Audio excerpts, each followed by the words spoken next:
Welcome to today's video from a different hammock, still in Guatemala, near Lake Atitlan. And today's video is something that is quite common in the ayahuasca world, and is that people that are drawn to drinking ayahuasca usually are very friendly of other substances, including weed, mushrooms, smoking, sometimes LSD, sometimes different chemicals, compounds, things that alter one's consciousness. So the question comes often, what happens if you mix ayahuasca and weed? Can I smoke, drink, eat THC with derived products if I'm preparing for a plant medicine journey? So the short answer is you should stay away from it if you're doing ayahuasca. And I'll explain to you why. Imagine that every plant medicine is a song. And I've given this analogy before, but I think it's very useful in describing this. And every song, or let's say it's a teacher that has a very specific song. Now, on its own, you can learn a lot. Marijuana, if used ceremonially, not casually, just passing a blunt with your friends, just getting high out of habit and compulsion, which is 99% of the people who ask this question. For the 1% that do it in a conscious way, it is a teacher, and a teacher that can teach a lot, but one that is very delicate to work with. Marijuana is a feminine energy that in the shamanic world is seen as somewhat possessive. You will find, especially men, that develop a relationship with this plant spirit, consciously or unconsciously. They end up having a lot of troubles with the female in their life. Their partners usually are not very fond of their weed abuse. Usually their demeanor changes. You will see that most people who smoke a lot of weed tend to not be very driven.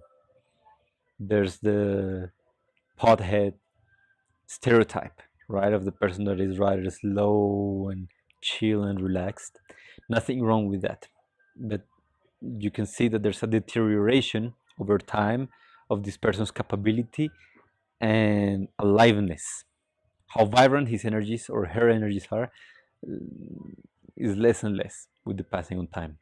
So that is when it comes to marijuana or to any other substance. There's a lesson to be taught, to be learned, but it's a song that is very different. And you can grab a song from Mozart and one from Beethoven, and if you listen to each of them separately, it can be very beautiful.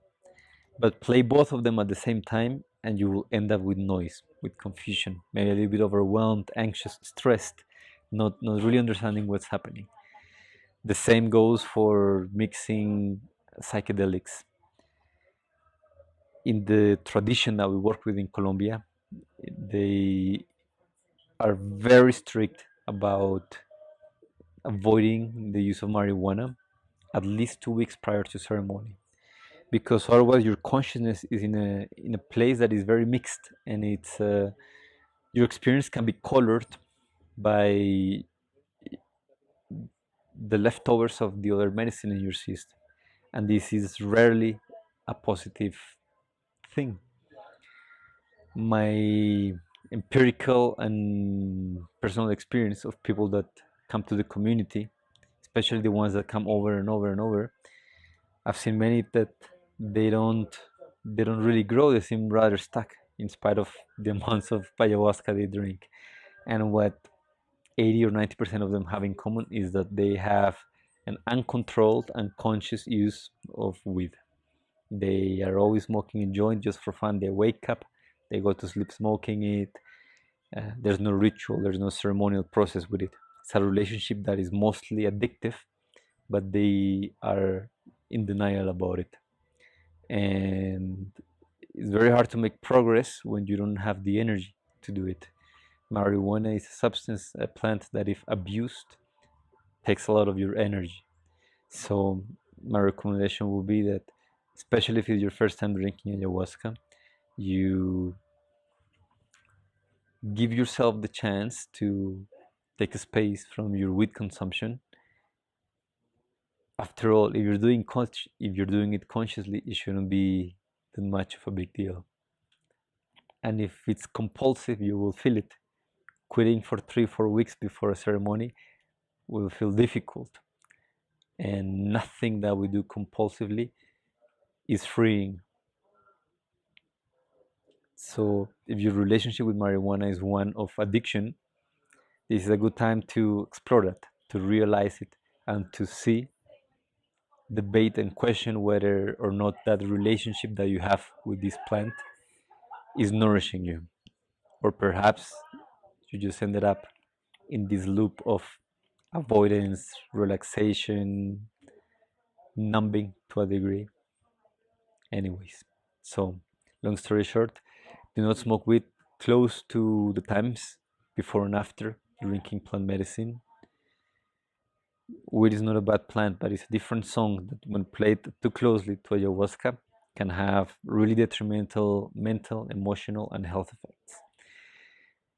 And if you're using it consciously, nothing wrong with it, and you shouldn't worry about stopping for a few weeks. However, if the thought of not smoking triggers you, it means that there's an addiction there, and I invite you to pay attention to it. Alright, if you have any questions, comments, share them below. If not, if you want to join us in ceremony, you know where the link is. Find out about our upcoming retreats. Follow us on Instagram for behind the scenes, more educational information, and that's it. We'll talk soon.